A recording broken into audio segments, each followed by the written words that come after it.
The body and our relationship to it is very timely, this meditation.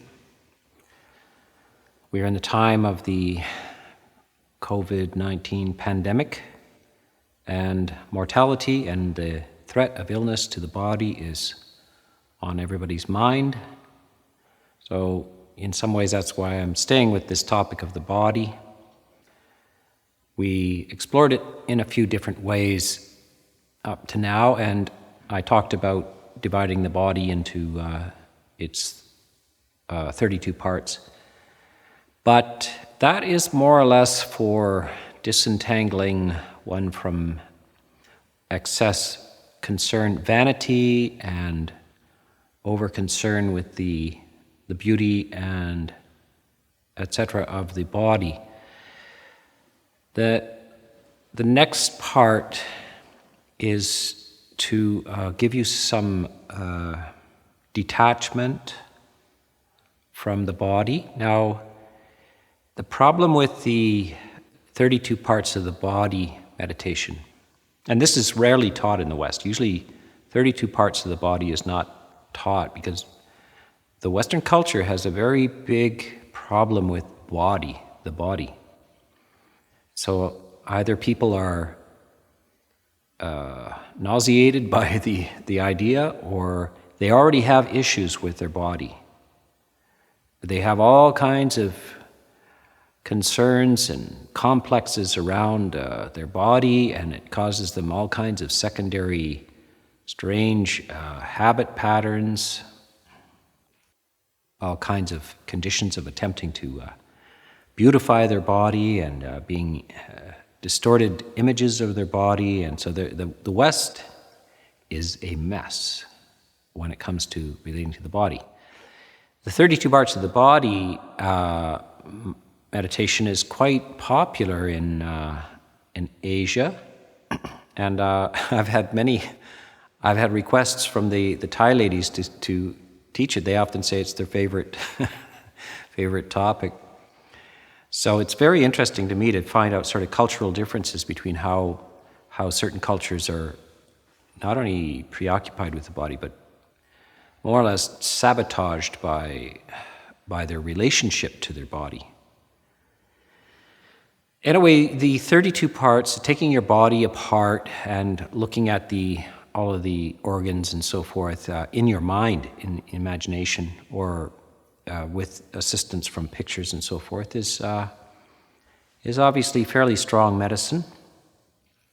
We have a natural fear around these things. So I would like to offer another way of having some neutrality and ease around your body, and that is the 4-element meditation of the body. So this is another type of meditation that the Buddha gave out under mindfulness of the body. And so the 4 elements were known throughout the ancient world, and of course are very basics. So earth, water, fire, air are the 4 elements. And you'll find this in Greek philosophy and Indian philosophy and Chinese philosophy as well.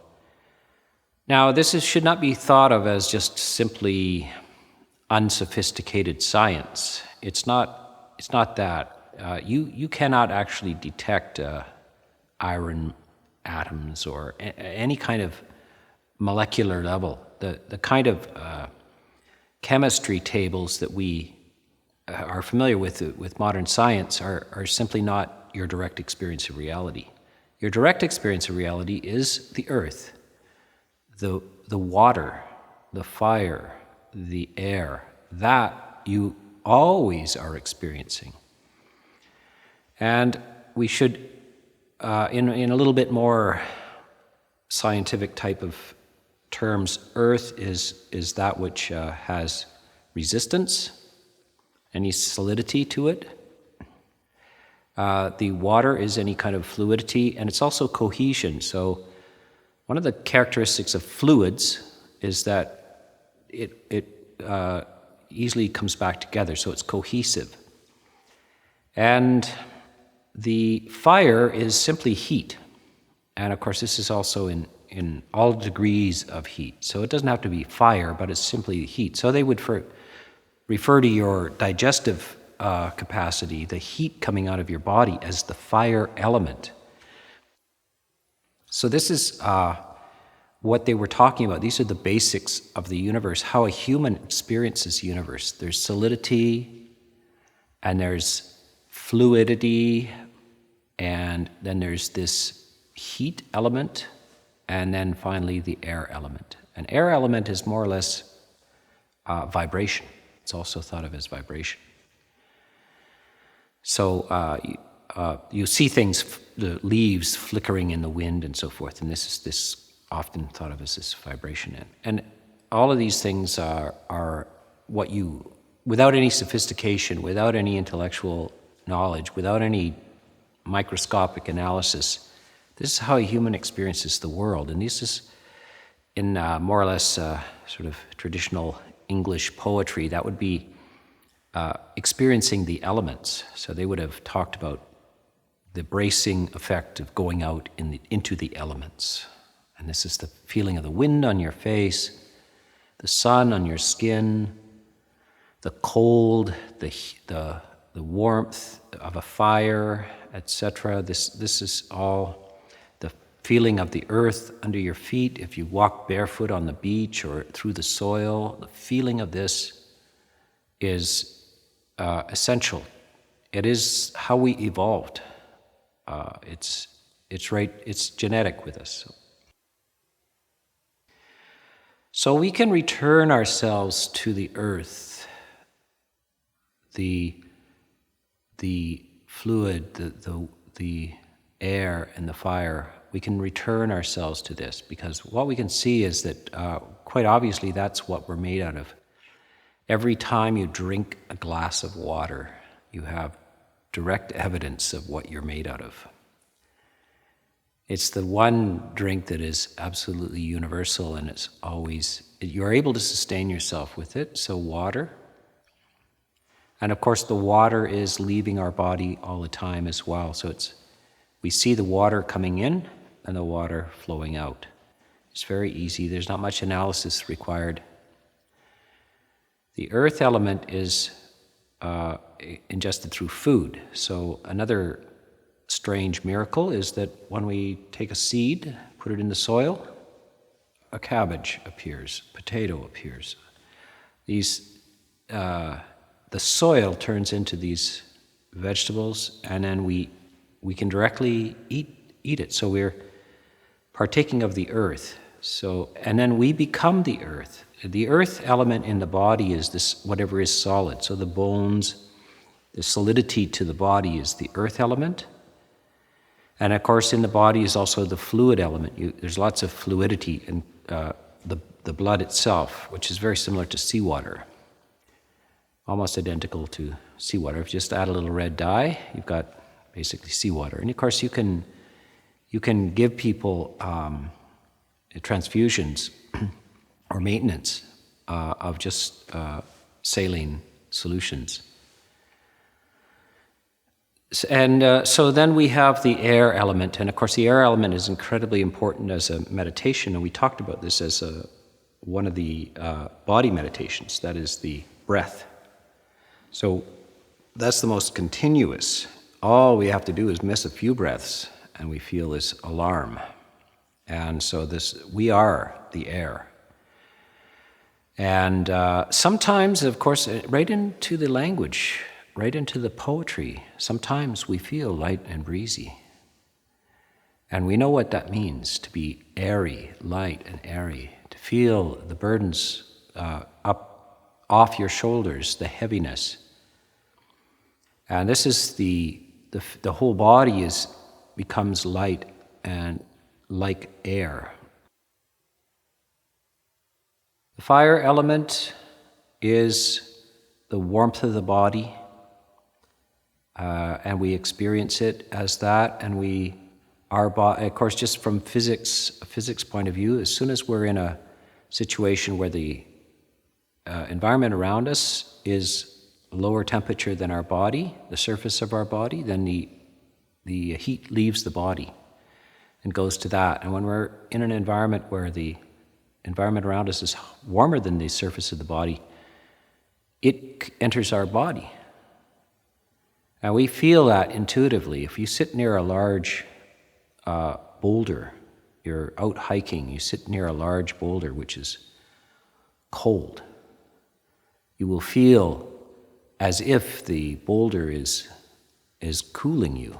Actually, it's not happening that way. The heat is leaving your body and going to the boulder. If the boulder is hot, if it's been out in the sun and you sit there, you're cool, you will feel the heat from the boulder coming to your body.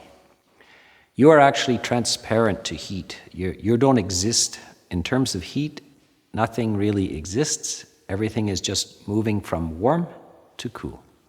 It goes from warm to cool. And so you are transparent to the environment. You are not other than the environment. And this is it's a very beautiful meditation. Now, this is also in the commentaries, this is said to be for the intelligent. So different meditations are for different temperaments. There's all kinds of meditations for everybody, and the basic kind of temperament structure is, on the negative side, greed, hatred, delusion. On the positive side, the generous, kindly, lucid. And then you start mixing and having some subtleties involved, and you get a nice spectrum of types of personalities. You've all met people who are greedy. You've all met people who are angry. You've all met people who are deluded. You've also met people who are generous, kind, patient, lucid, intelligent, all of this spectrum. And there are kind of remedies and meditations for each of those tendencies. Usually we're a mix. The fact that a person's angry does not mean that they're not greedy, unfortunately. And the fact that a person's greedy doesn't mean that they're not angry as well.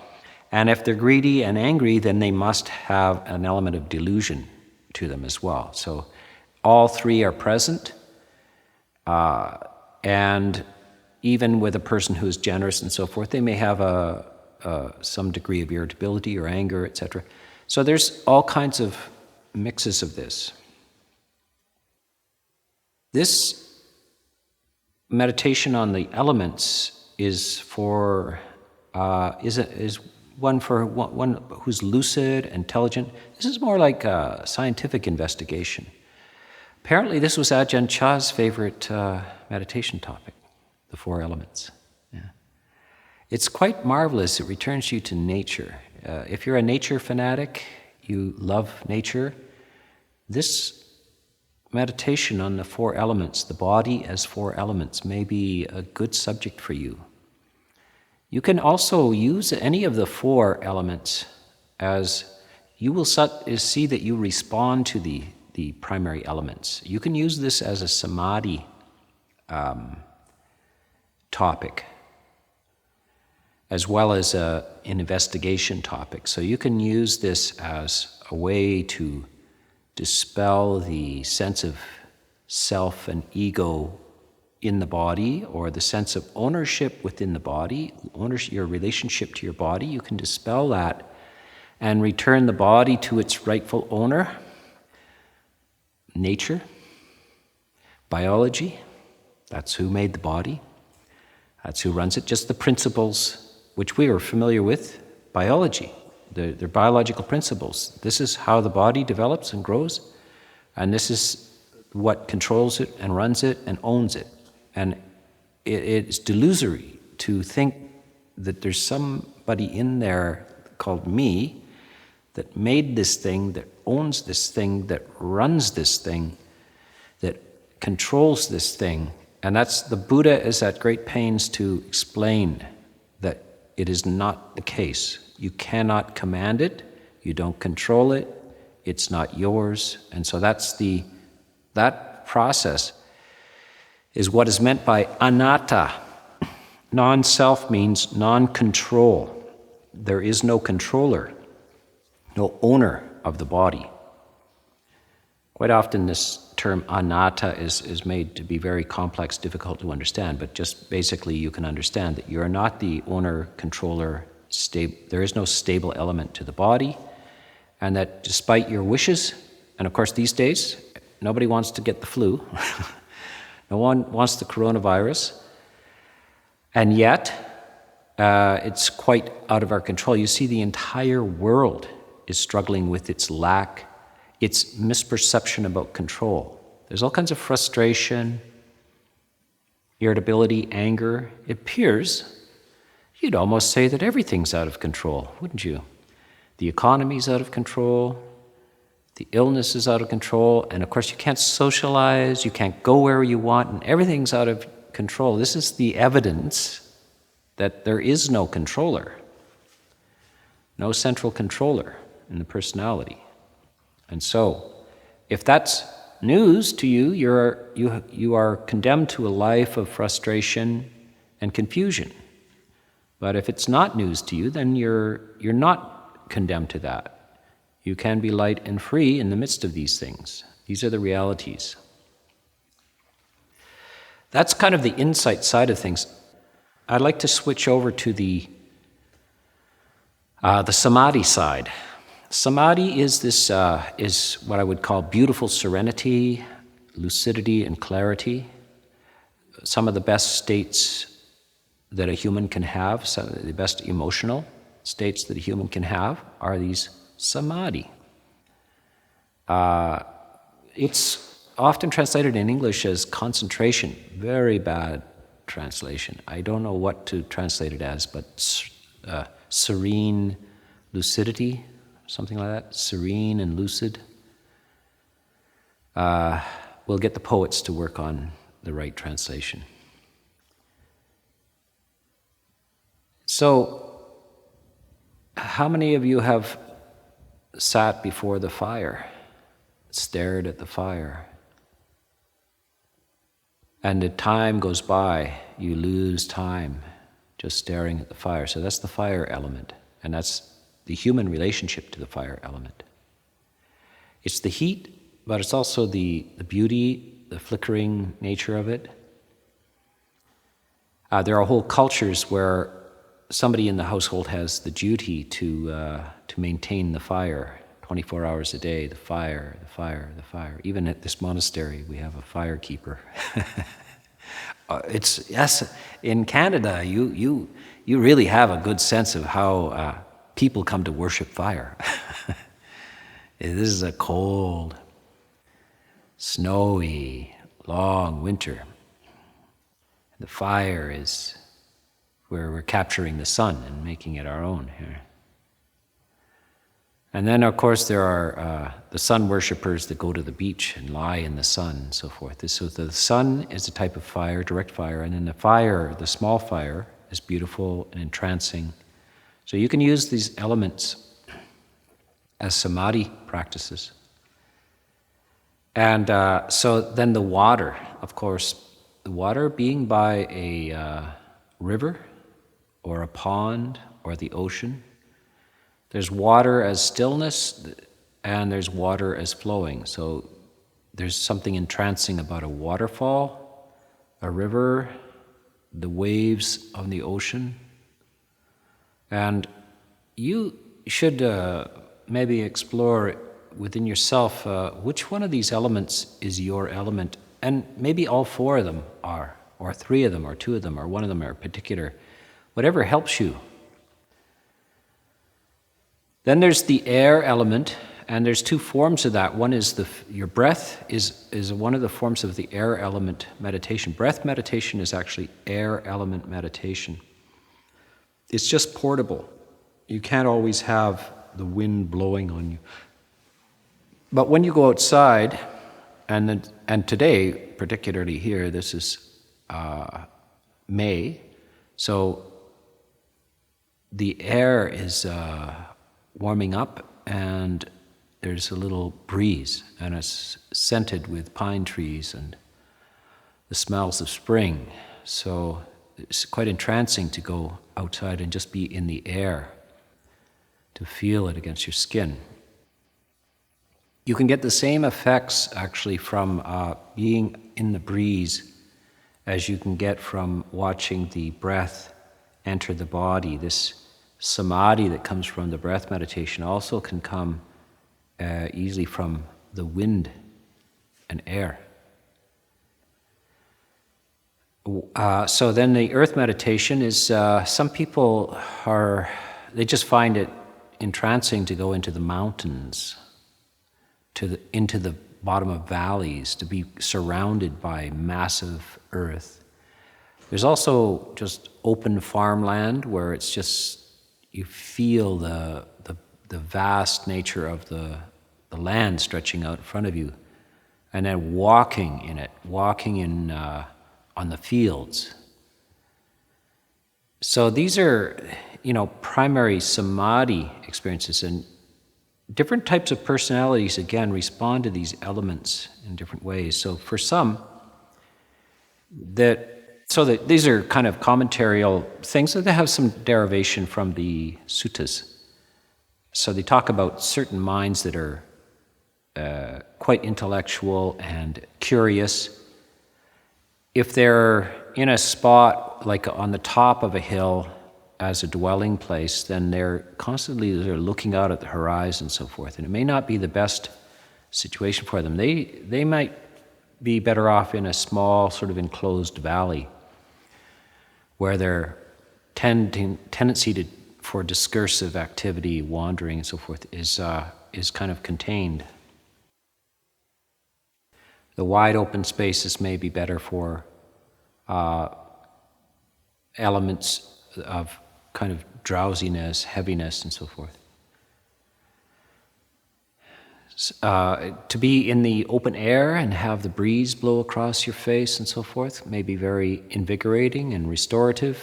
So it's one way. And also the water element, of course. If you're drowsy in your meditations, the Buddha himself says, go and splash water on your face. So we can, different people flourish in different environments. And so start taking note of what it is that assists you in terms of the elements,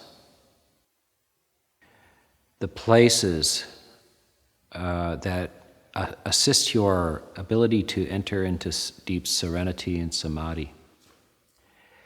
By the way, of course, I'm going to repeat this many, many times, and I have in the past many, many times, that the relationship between the samadhi and what's called vipassana.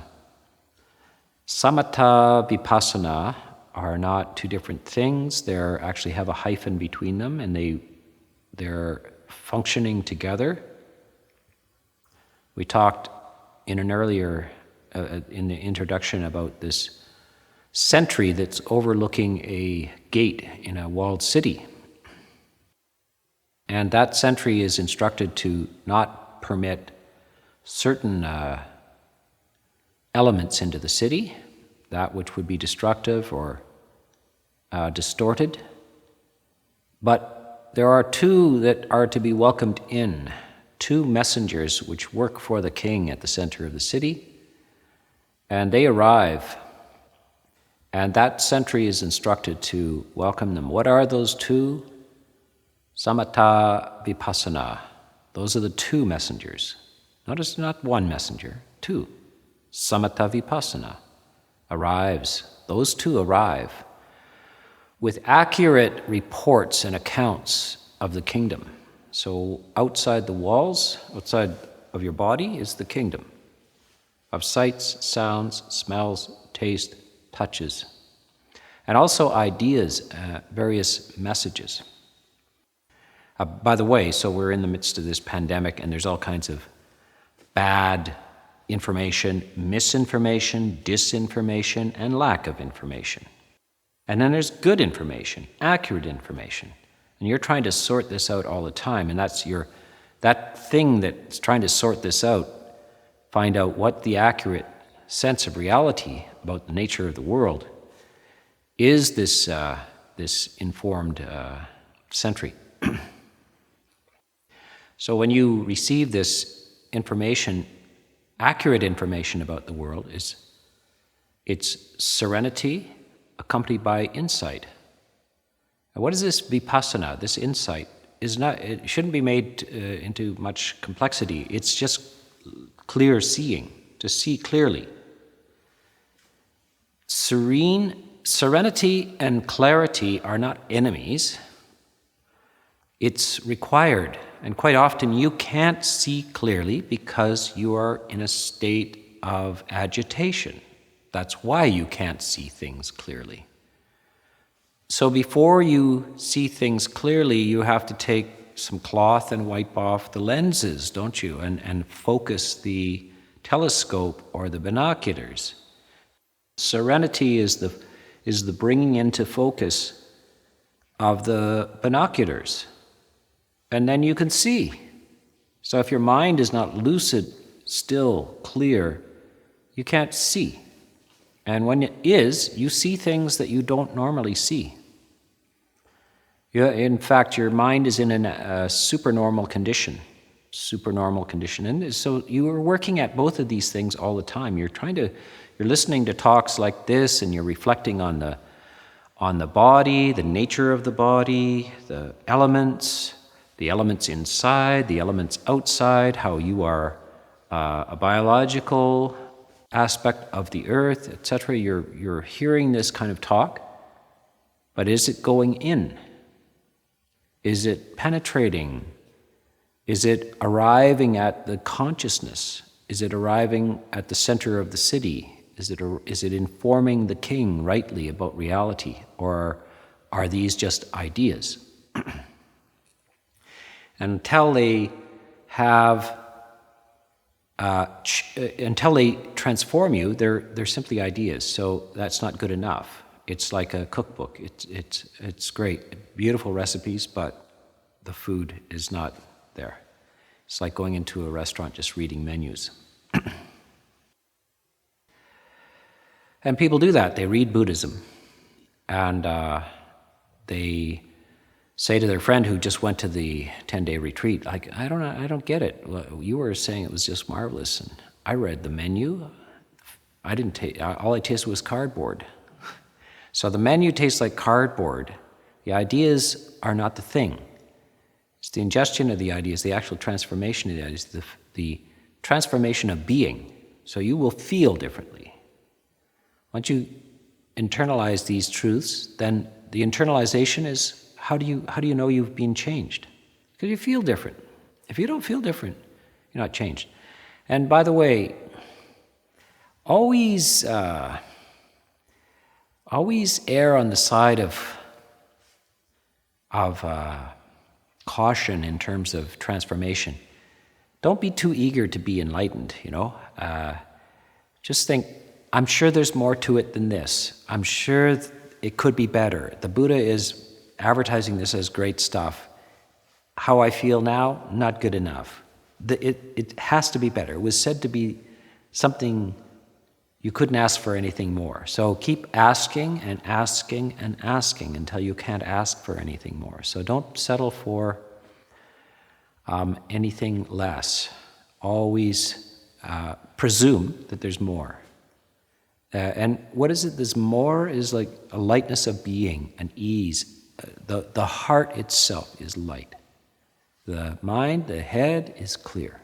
So we have this cool head, warm heart. Cool head, warm heart. Both very important. The Buddha is full of warmth, compassion, loving kindness, but he's also extremely lucid and cool and at ease in all of the ups and downs, the inevitable facts of life. Illness, aging, death, loss, all of these things are always happening, and they're in your face right now. This is a very good time to be giving this retreat because you can't avoid the fact of illness, aging, loss, death. All of these things are facts that you can't. Every time you turn around, you're being informed about this. How do you feel? If your meditation is going well, it's not a problem. Are you shut down? Are you calloused? Are you indifferent? No. You're warm-hearted. You share, you help, however you can, but you realize quite often there's nothing you can do. We're often in a state where there's nothing you can do. But you can be well. That's it. So the last category of this body meditation is after the death of the body. And sometimes we really need a pretty strong dose of reality, and that is that to investigate the body after death. And I'm going to show my first book, Cemetery Contemplations, Venerable Bhikkhu Sona. Suitable black cover. And you can see it's very slender. It's only a few pages. It's mostly pictures of a corpse going through the stages of decomposition. This is described in the suttas and in the Mahasatipatthana Sutta. This, by the way, can be found on our website. If you have, by the way, in order to contemplate a corpse, it's not a horror show. It's not something that should frighten you, really. And if you're frightened about this, then you're not coming to it with the right approach. You should really practice Samadhi, serenity practice first, until you can see this without fear and with some sense of peace. And you're trying to start to get to the sense of equanimity and peace with the reality of what happens to the body after death, and it's clear it's displayed that it returns to its four elements. It's not so pleasant as the spring breeze blowing across you, or watching the fire, or any of these things. It's accompanied by a lot of unpleasant types of elements, especially the smell. The human body, when it dies, we, of course, in modern society, we send it directly to be preserved so that it doesn't smell. But that's a very modern thing to fill it with this preservative. But the body in nature it doesn't take very long before it begins to smell bad, and then strangely contort and as it returns to nature. This is something that you can this is not for everybody. This is not for everybody. It's something that is recommended for monks, and not even all monks, but these meditation topics, which are enumerated in the Mahasatipatthana. So the Mahasatipatthana is like a big suitcase full of teachings that you can take to the woods with you. You need to be reflective with yourself. You need to use your own wisdom to say, now, how is this? Am I ready for this? Is this going to help me?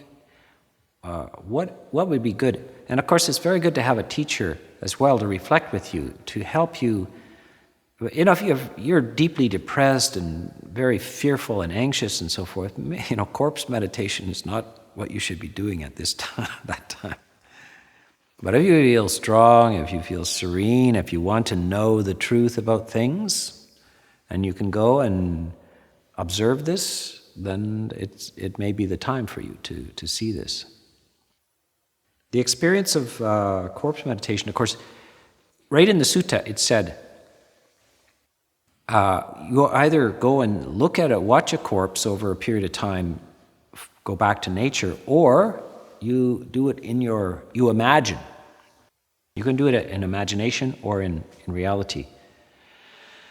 So I was fortunate to be in some of the Thai monasteries, forest monasteries, where actually corpses would come to the monastery, and we were able to do this and go into the forest and be with these corpses. And some lay people actually donate their bodies for this process so that the monks can watch this process.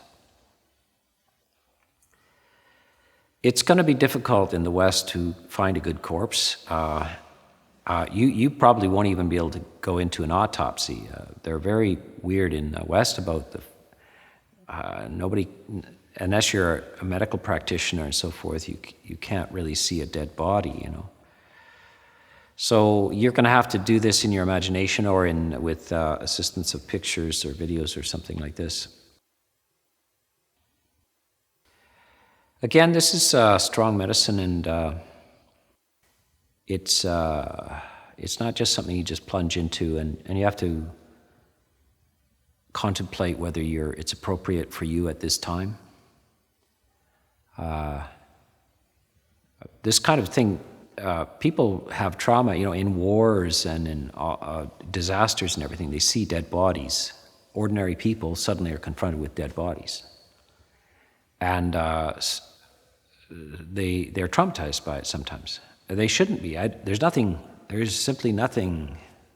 What is there to be traumatized by? It's about, you don't know? You don't know this?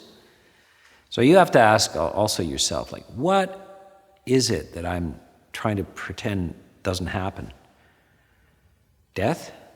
Am I trying to pretend that doesn't happen? Am I trying to pretend that's the one certain thing that happens, and it's the death?